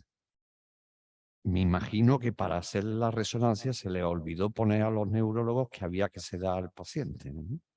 ¿Qué paciente con Alzheimer puede estar y decir, ahora no respire, ahora puede respirar, ¿no? Que es una locura tremenda, cada 3 meses durante 2 años, para aplicar el fármaco. Y la pregunta es esta, ¿es ético plantear el diagnóstico precoz, como antes también el doctor Barreda comentaba? El sobrediagnóstico no voy a hablar más de ello porque ya él lo comentó. Diagnosticar una enfermedad que nunca causará síntomas o la muerte del paciente, convierte a las personas en enfermos y medicaliza a las personas sin necesidad. ¿Qué es la obstinación diagnóstica? Les voy a presentar un trabajo que hicimos nosotros en nuestro servicio en el año 2019, ¿no? Estos son los datos. El 70,6% eran varones, 29 y pico mujeres, la edad media era de 72 años. Se les realizaron pruebas de laboratorio al 88,4% con una mediana de 3 pruebas por paciente. Eran pacientes en situación, repito, en situación terminal. Al 80,4% se les realizaron estudios radiológicos con una mediana de 1, radiografía simple en el 72,5%, eco en el 33%, TAC en el 23% y resonancia en un 2%. Y el 45,1% se le realizó una extracción de sangre en las últimas 48 de vida. O sea, absolutamente inútil y su sobreuso tanto de pruebas diagnósticas como a nivel también terapéutico. ¿Qué no es sobrediagnóstico? Los falsos positivos, el sobretest o el diagnóstico erróneo. El diagnóstico excesivo no es sinónimo de tratamiento excesivo, pero van acompañados. Volviendo al listado de Choosing Wisely, una de las cosas con Choosing es no recomendar cribado de cáncer de mama o colorectal o pulmón sin considerar la esperanza de vida. ¿Tiene sentido hacer screening de cáncer colorectal con 80 o 85 años, también dependiendo de la situación individual de cada persona, ¿no? No realizar cribado de TAC de cáncer de pulmón en personas de bajo riesgo de padecerlo. El sobretratamiento se define como aquellos tratamientos médicos innecesarios, ¿no? La obstinación terapéutica es mantener un tratamiento. Esto está legislado en España. Fíjense aquí, Ley 2/2010 de 8 de abril de Derecho y Garantía de la Dignidad de la Persona en el proceso de la muerte, ¿no? Esto también son casos vividos en nuestros servicios. Fallecidos son pacientes con cáncer que fallecieron. Ahora estoy haciendo un sobreuso del traste. Bueno, como digo, son pacientes con cáncer que en lugar de morir en su domicilio mueren en el hospital en nuestro servicio. ¿Cuándo recibieron la última dosis de quimioterapia? De 1 a 30 días murieron el 33%, 18 pacientes. Antes de del 1 a 60 días, 55%, 90%, etc. Pero en definitiva el dato llamativo es este. ¿Cómo se consideran los cuidados paliativos? Dicho por la Organización Mundial de la Salud. Personas que se cree que tienen una expectativa de muerte en los siguientes 6 meses. 6 meses multiplicado por 30 son 180 días. Coño, otra vez.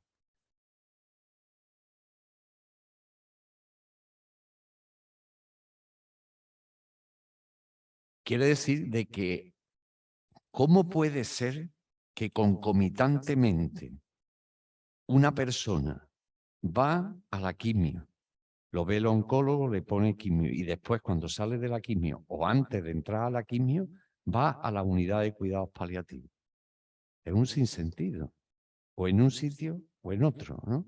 Porque ya la quimioterapia que se le está administrando es quimio paliativa, no es quimio con intención curativa, ¿eh?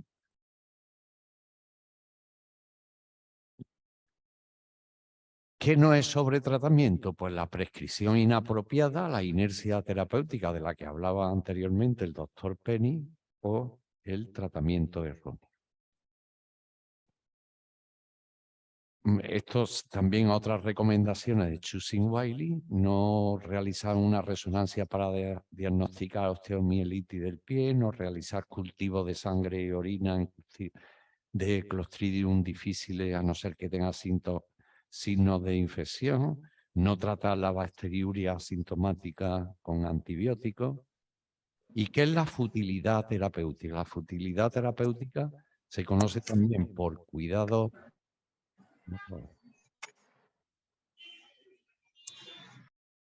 inútiles, atención inútil, y es tratamiento que no se espera que produzca ninguna mejora significativa en cualquiera de los síntomas o el pronóstico de la enfermedad. En definitiva es maleficencia. En todo ello siempre hay que considerar el pronóstico, si está en fase terminal, en fase agónica, si son personas con enfermedad única y luego distintas escalas pronósticas para ver qué se hace con esa persona. Esto es una publicación que hicimos de casos clínicos en la Sociedad Española de Medicina Interna. Y a mí me tocó este caso, que era una mujer de 85 años, histerectomizada por mioma uterino, diabetes mellitus tipo 2, dilipemia, insuficiencia cardíaca con FA y anticoagulación oral, hipertensa, demencia degenerativa tipo Alzheimer, enfermedad renal crónica en estadio 3, cumplía estas categorías de paciente pluripatológico, vive con su cónyuge de 87 años y que es su propio cuidador principal, y una hija acude a diario. Tiene un Barter de 30 puntos, Pfeiffer de 8 errores. ¿Qué medidas específicas tomar? Tiene un Profund mayor de 11, que significa que va a tener una mortalidad al año superior al 60%. Y un Paliar de 7, que significa una mortalidad a los 6 meses mayor del 60%. Pues los objetivos terapéuticos que en este caso habría que encauzar irían dirigidos a proporcionar confort y control de síntomas y evitar la futilidad terapéutica, ¿no?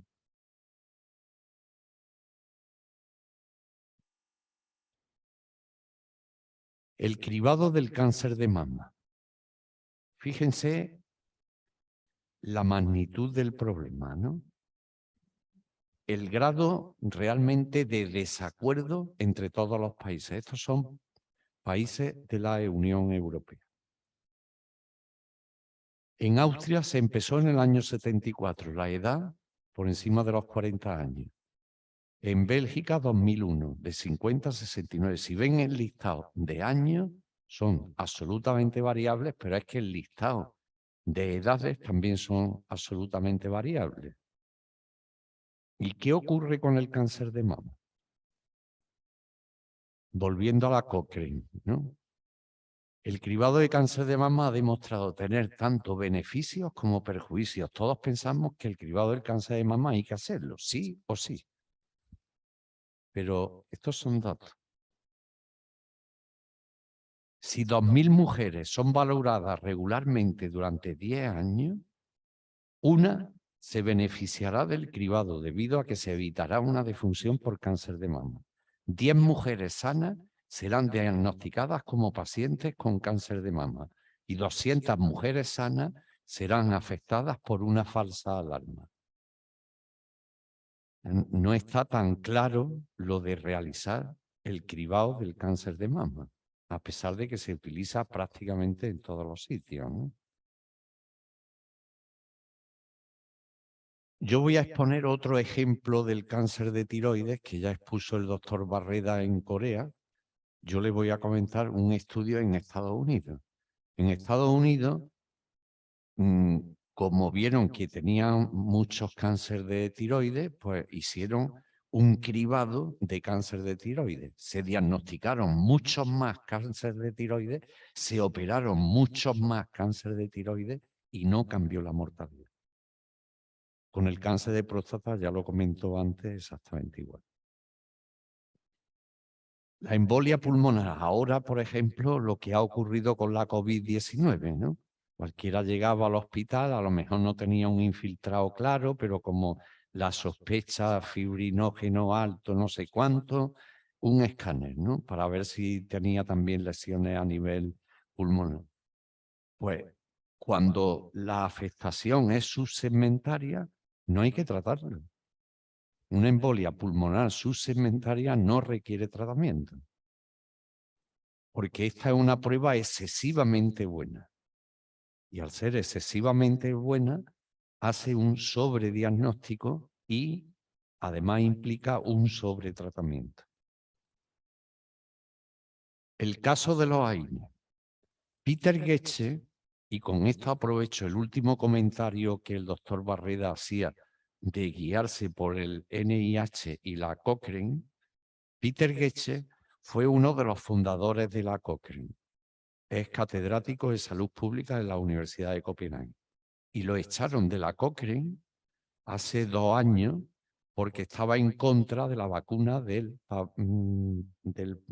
papilovirus, del papiloma humano, vamos, del papiloma en los niños. Bueno, pues él hizo un trabajo en personas que tenían una inflamación articular por distintas causas, por distintas enfermedades, y entonces comprobó que el naproxeno da igual que la dosis sea,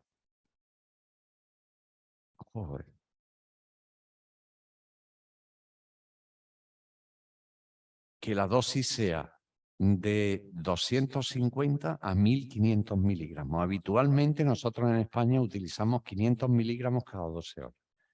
Yo desde que leí esto y tengo conocimiento de esto, utilizo 250 cada dosis. Porque hace el mismo efecto y medía diariamente con 1 metro la inflamación articular que había, ¿no?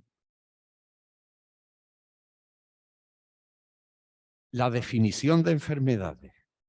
Y redundando nuevamente, y perdonad que lo diga reiteradamente, la exposición tan excelente del doctor Barreda al inicio de esta mesa. Cambio de las enfermedades. Si una enfermedad se mide por un rango cuantitativo, yo lo subo o lo bajo, y si lo bajo o lo subo, dependiendo de lo que me pueda interesar, ¿qué ocurre? Pues que la prevalencia de enfermedad aumenta, ¿no? Hoy, esta mañana, que había una charla de osteoporosis, hice este comentario, ¿no? La osteoporosis baja en el T-score. La prevalencia que tenía previamente era de un 21%. Al bajar el T-score, sube al 72%. El infarto de miocardio, con los criterios cuando recuerden que se quitó la CKMB, ¿no? Y se puso la troponina. Antes el diagnóstico era un 18% y ahora un 29%. El ovario, el síndrome de ovario poliquístico, de nuevos criterios del 7 al 11% y además hecho por el LIH. La prediabetes, lo mismo. De un 26% a un 50% y de un 26% a un 31%. O sea, cómo una nueva definición realmente impacta en la prevalencia de una enfermedad. Y en este artículo, publicado en JAMA en el año 2017, ellos dicen que la definición, una serie de parámetros, ¿no? Respecto al tema de la definición, ¿cuáles son las diferencias? Hay que pensar cuáles son las diferencias entre la anterior y la nueva. El número de personas afectadas, el disparador. ¿Cuál es el disparador para que se considere modificar la definición de una enfermedad? La capacidad pronóstica, la precisión en la definición, el beneficio y el daño que ocasiona, ¿no? Y estas son distintas iniciativas. Aquí no he incluido una iniciativa, y perdone que haga tanta referencia a lo que usted comentaba al principio, de que proponía el hacer una iniciativa de Choosing Wisely aquí en Perú, ¿no? Pues ahí yo no lo he puesto por conflicto de intereses, ¿no? Ya hemos publicado un Choosing Wisely ibero-latinoamericano en el que han participado todos los países de Latinoamérica y está en un libro, ¿no? Y no lo he puesto pues por lo mismo que comentaba anteriormente. Esto no me he vuelto loco haciendo estas diapositivas. No es una cosa que me haya entrado ahí, una cosa rara. La sobreutilización, el sobreuso, puede ser de medicación, de pruebas de cribado, como hemos visto, de test diagnóstico, de procedimientos terapéuticos, del lugar de cuidado y del final de la vida, ¿no? El sobrecribado está claro con lo que hemos comentado antes. La sobredetección, igual. La sobredefinición, la sobreventa. Todo esto ocasiona sobreventa. Y en definitiva, sobrediagnóstico, sobretratamiento y utilidad terapéutica. Y esta ya es la última diapositiva. En los años 70, el director de la Merck decía que el sueño de su vida era que se vendiesen pastillas como se consume chicle, ¿no? O sea, que tomemos pastillas. Antes, ¿qué ocurría? Pues había una enfermedad y se buscaba remedio terapéutico para esa enfermedad. Ahora, ¿qué ocurre? Pues ocurre lo siguiente.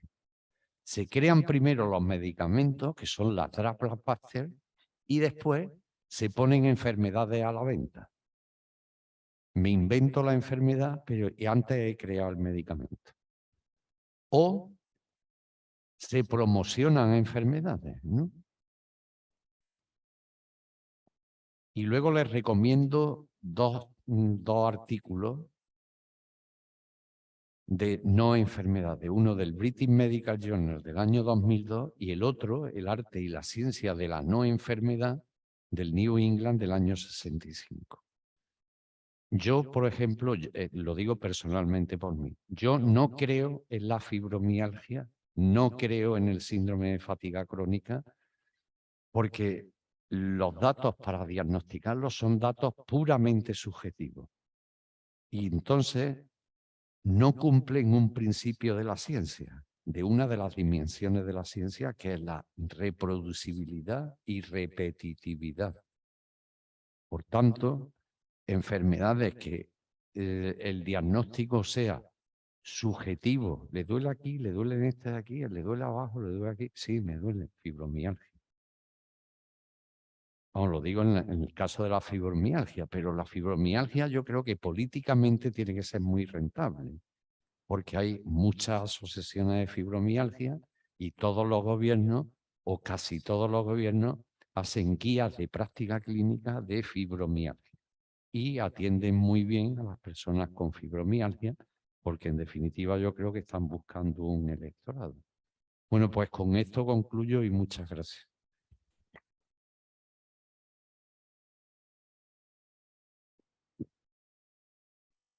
Agradecemos al doctor Alberto Ruiz y lo invitamos a la mesa de honor para aperturar el debate de estos tres temas muy importantes. Tiene bastante contenido de administración, gerencia en salud, economía de la salud, ¿no? De manera que, contando con un auditorio muy distinguido, esperamos las preguntas para los expositores. Adelante, doctor.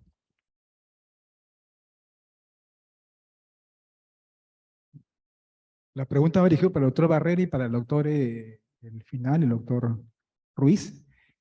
Con todo lo que nos han expuesto acerca de la sobreutilización, el sobrediagnóstico, y claramente donde a la gran mayoría de la población, inclusive nosotros, muchos de nosotros, finalmente incluirnos como, entre comillas, enfermedad, todo esto no habla finalmente de que existe una crisis del modelo médico actual, número uno.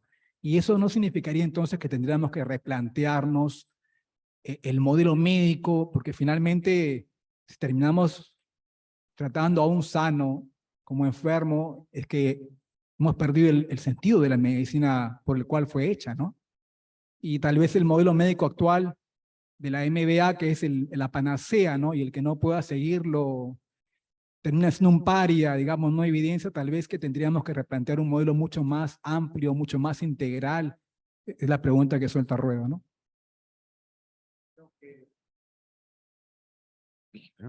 Sí, yo creo que el problema de esto surge, yo cuando he sabido de esto, he sabido y he conocido cuando he estado estudiando este tipo de cosas. ¿Esto se da en la Facultad de Medicina? ¿La academia habla de esto? Yo creo que no. Yo pienso que no. Entonces, ¿qué ocurre? Pues que hay dos modos de conocerlo. Uno por interés propio, o alguien que te comente algo y tú ya te induce a que conozcas eso, pero efectivamente esto es una responsabilidad individual. Yo no puedo pedirle a alguien que está muriéndose, como es el caso que ponía ahí al principio, 4 electrocardiogramas, no sé cuántas analíticas, radiografías. Eso es una cosa individual. Yo entiendo que la práctica clínica tiene mucha variabilidad. No todos actuamos de la misma forma, cada uno actuamos de una forma un poco individual y no seguimos unos parámetros correctamente, ¿no? Forma de arreglar eso, el generar protocolos que sean accesibles, no guías de práctica clínica, sino vías clínicas o protocolos en los cuales pues todos tengamos un pensamiento único, ¿no? Eso por un lado. Luego, por otro lado, respecto a las personas que nosotros atendemos, ¿no? Hay una ley, que es la Ley de Atención Inversa de Gillian Tudor, que se publicó en Lancet en el año 65 o 66, no recuerdo, en contra de lo que parece, por ejemplo, un sistema de cobertura universal, ¿no? En España, el sistema de salud es universal, cualquiera puede acceder al sistema. Pero parece que quien menos posibilidades económicas tiene es quien más accede. Y los otros es lo contrario. Pero realmente Gillian Tudor ya demostró de que quienes más acceden al sistema sanitario son en general las personas que en mejores condiciones económicas están, ¿no? Lo digo por hablar de ambas partes, médicos y en el caso de las personas que requieren de nuestra atención. Pero como resumen definitivo de lo que tú preguntas, yo creo que hay que formarse, autoformarse y conocer este tipo de cosas, ¿no? Y lógicamente, aparte de eso, esto tiene que empezar desde que uno empieza a estudiar medicina. Yo creo que existe una brecha, al menos en España, importante entre la academia y la realidad. Sí. Comentario, doctor Penny. Yo creo particularmente que, no solamente creo, estoy convencido, hay 3 principios que tienen relación con la formación y el mantenimiento del médico: humanismo, ética y profesionalismo. En esos 3 parámetros está concebida todo lo que debemos hacer en medicina. Ni uno más ni uno menos. Y los sistemas de salud, desde la parte educativa, deben defender eso y deben mantener ese orden. Lamentablemente, todas estas cosas pasan a través de los comportamientos personales.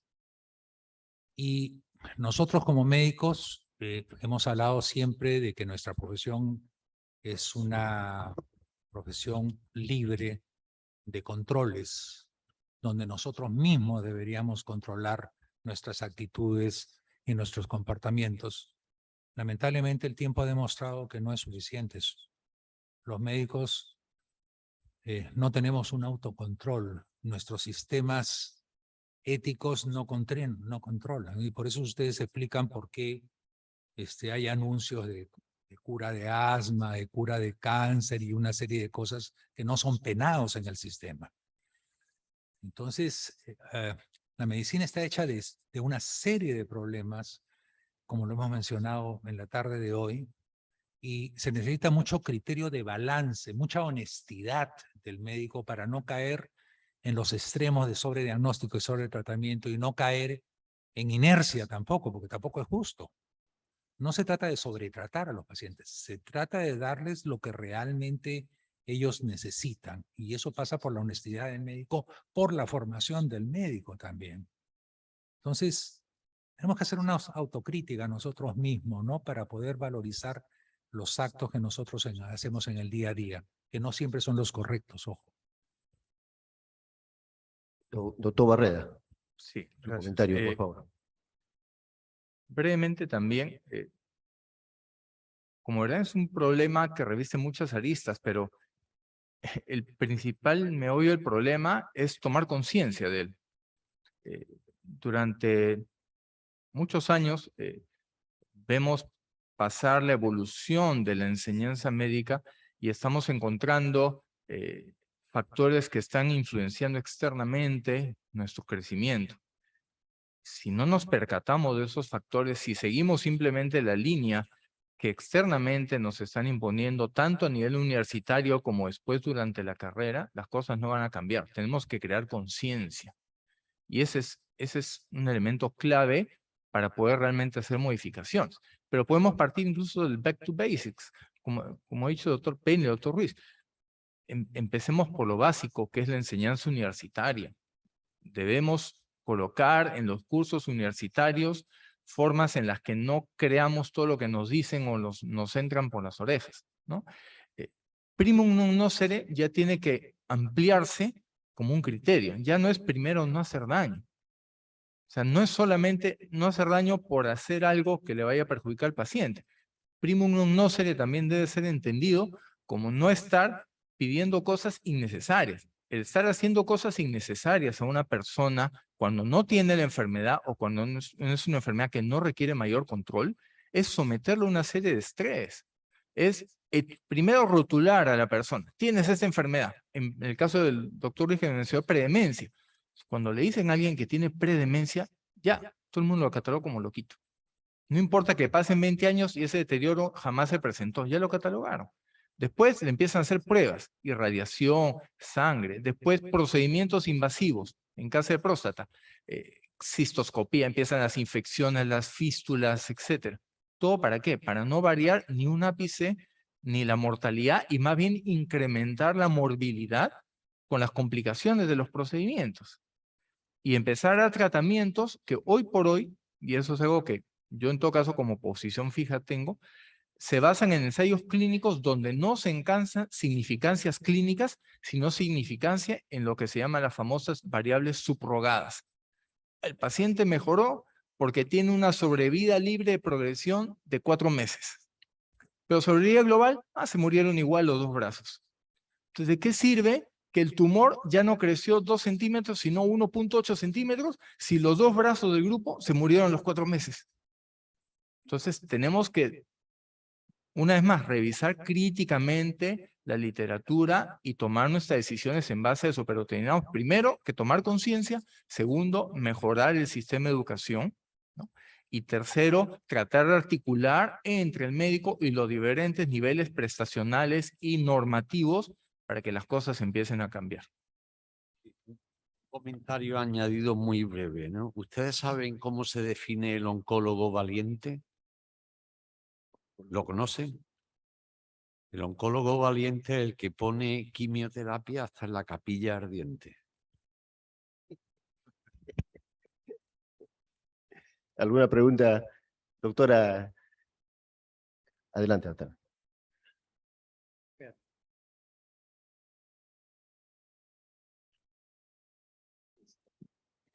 Yo no necesito. Buena voz. Buenas tardes. Un par de comentarios. Creo que para los que tenemos alumnos y enseñamos en las facultades de medicina, es un interés bastante particular de los alumnos y es parte de lo que ellos nos vienen trayendo, esa búsqueda de tecnología y de medicamentos nuevos, ¿no? Los chicos preguntan y nosotros no somos capaces de comenzar por lo básico. Sabemos bien que el 80% de las enfermedades se curan en el primer nivel de atención, pero nosotros estamos formando jóvenes estudiantes que van a salir expertos en temas y medicaciones hospitalarias. Entonces van a ir a buscar lo último, lo más técnico, lo más nuevo y lo más caro probablemente. Segundo, tenemos encima un problema de la malpractice. Y entonces tenemos todo un sistema de derecho que se están preparando en temas médicos para poder decirte ¿y por qué no pidió esto y por qué no pidió lo otro? Y esto es parte de por qué en los Estados Unidos, por ejemplo, vemos que los colegas se cuidan del malpractice y eso significa una serie de pedidos y de cosas que normalmente no pediríamos, pero por temas de malpractice se ha comenzado a pedir una serie de estudios. Y nosotros lo hemos visto y lo vivimos además. Y creo además que este es un tema de enseñar un poco de farmacoeconomía a los estudiantes de medicina, ¿no? Enteramente de acuerdo. O sea, estamos recetando sin saber cuánto le va a costar al paciente. Y en países como los nuestros, países que están en vías de desarrollo, el paciente no puede pagar el último medicamento, del último estudio, de la última calidad, que probablemente lleve al mismo tema que podía haber pagado con una medicina un poco más antigüita, un poquito más sencilla y un poco más, si queremos decirlo, un poco más común.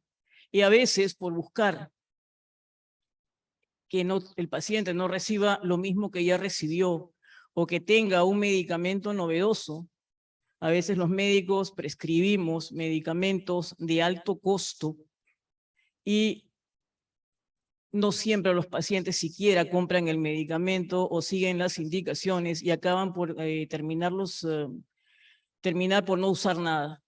Creo que estos son temas donde se juntan las políticas de Estado, no solamente de salud, sino las políticas de Estado de educación, y deberíamos ver qué perfiles queremos tener para nuestros médicos, sobre todo los que salen antes de tener una especialidad, para ver qué estamos prescribiendo. Y mi último comentario es, ¿estamos formando estudiantes y médicos críticos de lo que leen? ¿O simplemente pasamos visita con ellos, les enseñamos lo que sabemos, los chicos se aprenden las clases y luego dan el examen y siguen adelante y tienen 20 o 30 visitas médicas que les van a dar una serie de productos que pueden ser excelentes, pero que tenemos que aprender a discriminar qué, para quién y cuándo y dónde estamos prescribiendo? Simplemente ese un comentario. Gracias, doctora. Y El doctor- permíteme un comentario rápido. El doctor. Luego, Liliana el Cavani doctor Parodi. Sí, Liliana Cavani me acaba de hacer recordar un caso hace poco, una señora de 50 y tantos años, ya al consultorio, con los análisis de su chequeo que le habían hecho en los Estados Unidos, me trajo del año pasado 37 páginas de análisis y quería que yo le repita lo mismo. Solamente le dejé 3, 4 y se puso de mal humor, le dije que esto no necesita más. O sea, usted tiene sobrepeso, un antecedente de diabetes, le pedí una glucosa porque pudiera tener una hiperglicemia en camino, una enfermedad renal aún asintomática, necesita una creatinina y un hemograma y punto, y paramos de contar. Y saque usted cita pues con su ginecólogo porque de hecho necesita una evaluación anual de Papa Nicolau, etc. Y se acabó, o sea, esa fue mi... Entonces se molestó. Y también quería que le recete las 20 vitaminas que le venían recetando en los Estados Unidos. Necesitan, si tiene una dieta sana, usted simplemente haga su dieta sana, camine y no se meta tóxicos como la Coca-Cola y se acabó. O sea, punto. Entonces, hay modelos pues como los norteamericanos que son carísimos. Nosotros tenemos que hacer un uso adecuado pues de los recursos, ¿no? Si se va a hacer un chequeo anual, tiene que ser un chequeo pues con criterio, un chequeo, no pedir... y encima la señora tenía dentro de esos 37 páginas un montón de marcadores tumorales que no sirven absolutamente para nada, ¿no? Y exigía eso. Bueno, y lo otro que decirles que el creador del Choosing Wisely después fue Hipócrates al decir primero no hagas daño, primero no hacer daño, el creador del Choosing Wisely, ¿no? Y todo esto de la inercia médica y el sobrediagnóstico y sobretratamiento cae en el paquete de errores médicos, pues sin duda, ¿no? Un comentario Muy bien, breve sobre eso, Alan. Es curioso de que todos incluimos siempre datos del sistema más ineficiente a nivel sanitario del mundo, que es Estados Unidos. Pero es nuestra guía, porque es el imperio, ¿no? Y yo hay veces, efectivamente, la verdad es que hacen trabajos excelentes, ¿no? Pero siempre están detrás la industria farmacéutica, ¿no? La creación de líderes de opinión, como en la diapositiva que ponía antes el doctor Barrera, ¿no? Doctor Parodi. Sí. Bueno, primero felicitar a los expositores y sobre todo al comité científico por elegir estos temas. Creo que son los temas que realmente valen la pena tener un congreso, debatir y discutir, porque yo pienso como el doctor Barreda que estamos cerca de que el sistema de salud explote si no hacemos algo con esto. Como dato, Alberto, que mostró cifras, bueno, vuelvo al imperio. Estados Unidos, cuando hizo el cambio de definición de la hipertensión arterial con American Heart en 2017, con ese solo cambio aumentaba algo así como 20 millones de hipertensos y 4 millones más de pacientes tratados, con una definición. Yo coincido con el doctor Penny cuando dice hacia la honestidad y formar en ética desde el grado. A veces tengo la sensación que son fuerzas de lucha muy asimétricas y probablemente sea muy difícil esta batalla, pero hay que iniciarla desde el pregrado. Tiene que ver, creo, con la sociedad donde estamos, una sociedad que hay la corrupción y se ha perdido la condena social. Antes, la principal cuestión de un delito era no tener la condena social del colega, del vecino, y uno ve, yo sobrado, como no importa nada, ya no da vergüenza ninguna indicación, y a veces pasan los residentes, nosotros ponemos bastante énfasis en costos, en el servicio, en la prescripción, en Choosing Wisely, sobre uso. Puede hacer en oncología u otra especialidad, reumatología, etcétera, donde aparecen los biológicos y medicamentos de alto costo, y le es difícil dialogar con ellos. Es como, digo, te lavaron el cerebro, me estás repitiendo que le va a indicar un antifibrótico a un paciente de 90 años con un costo.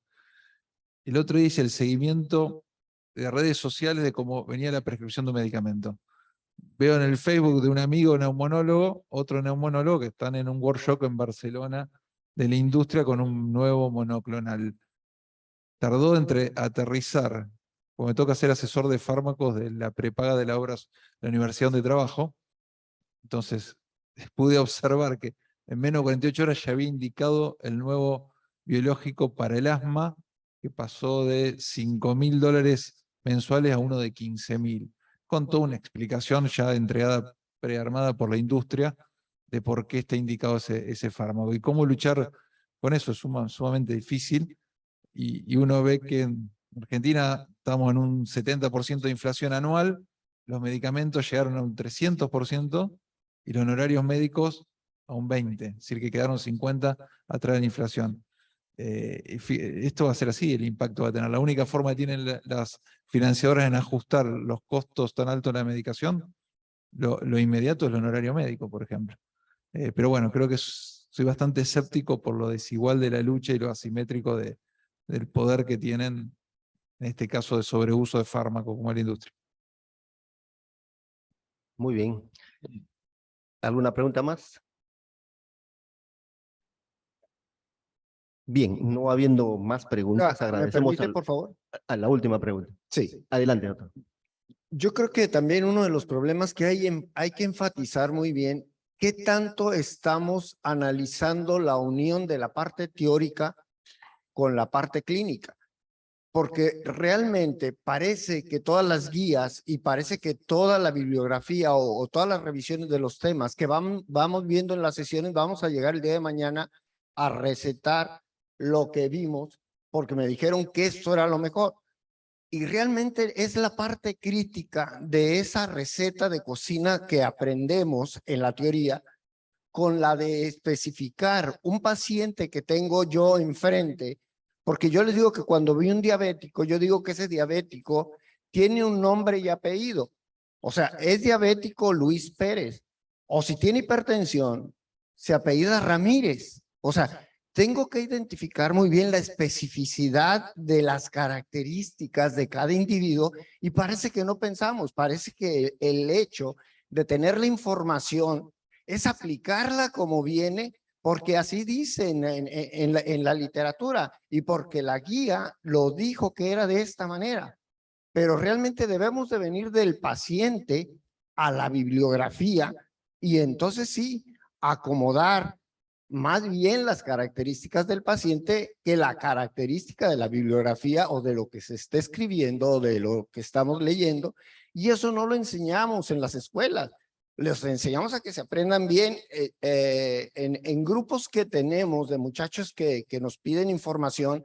Vemos que lo que realmente solicitan es el artículo que salió ayer o que va a salir mañana. O sea, así lo solicitan. Y no estoy hablando de un residente ni de dos. Es un grupo de más de 250 residentes de medicina interna que el 80% de lo que piden, uno revisa y dice, le pasan a uno el DOI y uno ve, es el artículo que va a salir mañana. Y uno dice, ¿para qué quieres leer el artículo de mañana si no has leído el de ayer? Entonces yo creo que también hay que ir pensando, como lo decía el doctor Parodi, debemos discutir en los congresos, más que estar repitiendo diabetes, hipertensión y estar repitiendo todo esto, este tipo de discusiones y que las nuevas generaciones escuchen este tipo de situaciones y realmente es un grito que se debe ya escuchar y no planear y comentar y hacerlo. Hay que hacerlo. Rodolfo, la respuesta a todas las cuestiones que tú haces a las 5 de la tarde la voy a dar. Por eso vine.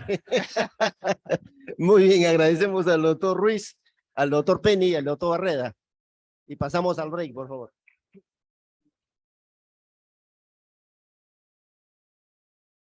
Una fotito, doctor. Adelante, adelante. La cosa se ganó elegante. Eres un vivo, Alberto. A ver, doctor Penny, la fotito del doctor. Salimos bonitos. El doctor Carvalho, la fotito del doctor Carvalho. Acá nuestra fotógrafa es artista, te saca hasta con pelo. Con pelo, ahí está. Gracias, doctor. Muy interesante las tres. Eso me lo puedo quedar. Es el mío, el primero. Es Barreda, sí. Hay dos. Gracias.